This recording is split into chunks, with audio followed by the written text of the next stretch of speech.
If you're mindful, I am. I have a question about grappling concepts, though. Out of the St. Peter's location, do you have any female fighters? How many do you have, and how do you prepare those trainers and those fighters to counteract with one another, and how do they train to prepare for a fight? Yeah, I mean, we actually have a really, really large women's class and women enrollment. Oh, that's the way you say Please enlighten all of our viewers on what that means exactly. Keep her in a cage in the basement. Yeah, I mean, we've got a lot of great stories from the women's standpoint. You know, that's the nice thing about it. So what's the ratio?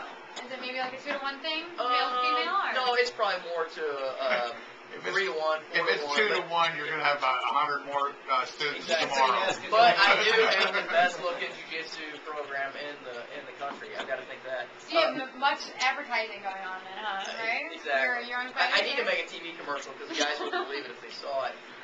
But you know, we've got a great program. The good thing about the way I teach jiu-jitsu is that I'm not, you know, look at me, I'm not an intimidating person whatsoever. I use technique and leverage to get my submission. You know, Elio Gracie, the founder of jiu-jitsu, I was blessed enough to train with him.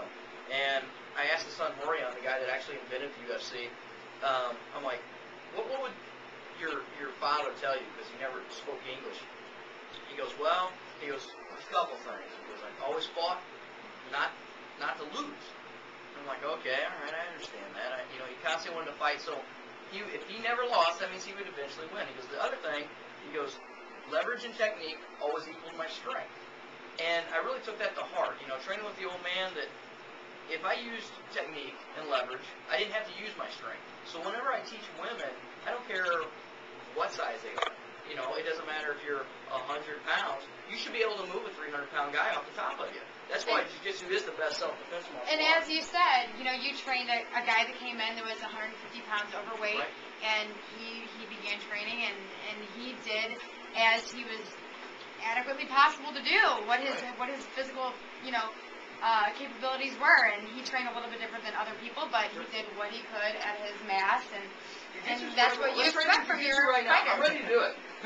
He's on JW, but your school, I happen to... There we go. Okay, here we go. The conversation. Gi or no gi. I happened into your school 6 months back. You were there. James Wade was saying, I don't know that guy. I'm gonna say hi. It's probably JW. It's the one it was. It's a beautiful school. Thank you. But you have had very large impact on people's lives. I know. I don't know if you're prepared to talk about it. You know, I'd like to have. I'm a crier, man. Don't make me cry. That's all I ask. Margie Cooper, one of your students, I know you had a huge impact on her life.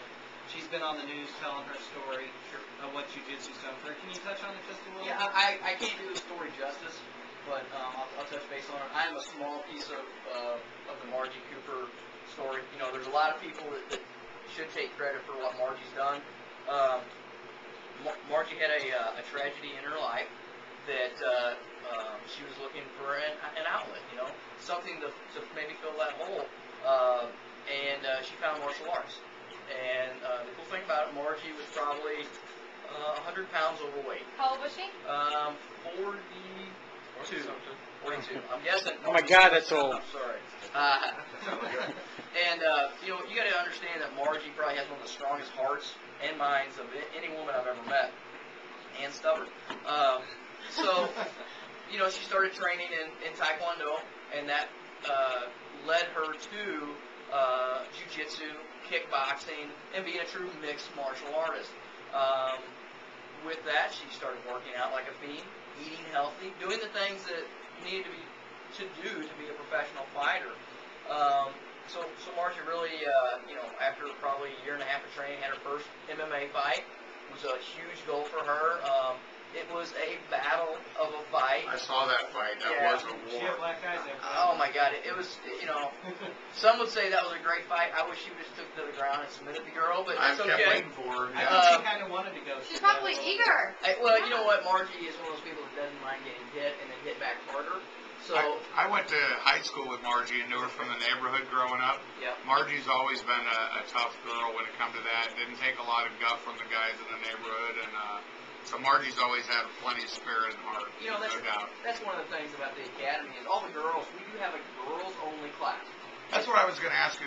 In addition to fighters, I don't mean to interrupt you, but I'm sure you have a lot of women that just study there for the self-defense and the art of it. Yeah, I mean, much more than fighting. And you'd be surprised that, not all girls. Margie's the only one from the academy that's fought MMA. A couple of girls want to do it in the future. We'll decide that when the time's right. But most girls just want to do. They like the competition, really. Jiu-jitsu. Yeah, they really do. They like to do it. They've done well. You got one that's done really well that didn't make it out here. Yeah, we've got a couple.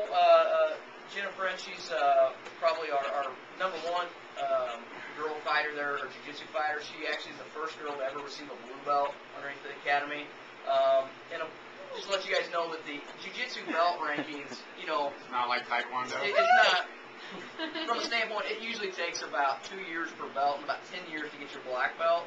And there's only a couple black belts, around, so it takes a long time, especially for us guys in the Midwest that have to travel all There's over only the place. 3 black belts around, aren't there? Yeah, there's one in Columbia. So you got But 3 in St. Louis. Yeah, yep.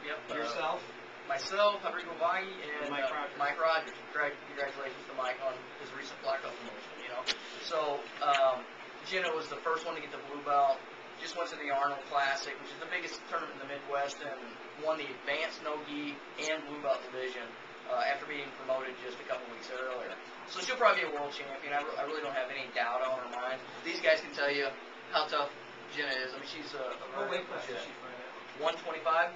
125. So, and she's a beast. I mean, she's a beast at that natural athletic. Her fiance Tyler is number 6 and number 7 ranked 155. Number 7 right now. So all they do is train. They train jiu-jitsu.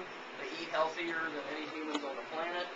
And I know I hate them. So You guys work out 6 days a day, or 6 days a week, rather? exactly. Well, yeah, I mean 6 days. Something like that? 6 times a day. 6 times a day. 6 times a day! Yeah. So our girls program is growing rapidly, but it's like anything. You need a foundation of people to make it grow bigger. So I really want to promote that girls jiu-jitsu program because it is the best martial art for women, in my opinion. It's a self-defense martial art. So people that wouldn't be necessarily interested in fighting, if you will, MMA fighting, girls that wouldn't necessarily be wanting to get in a ring with someone, as a self-defense, training, that would be something that they would look into, correct? Most definitely. And I would say 50-50 of the girls in the class will never compete. Right. So we don't push competition at all at my academy. It's just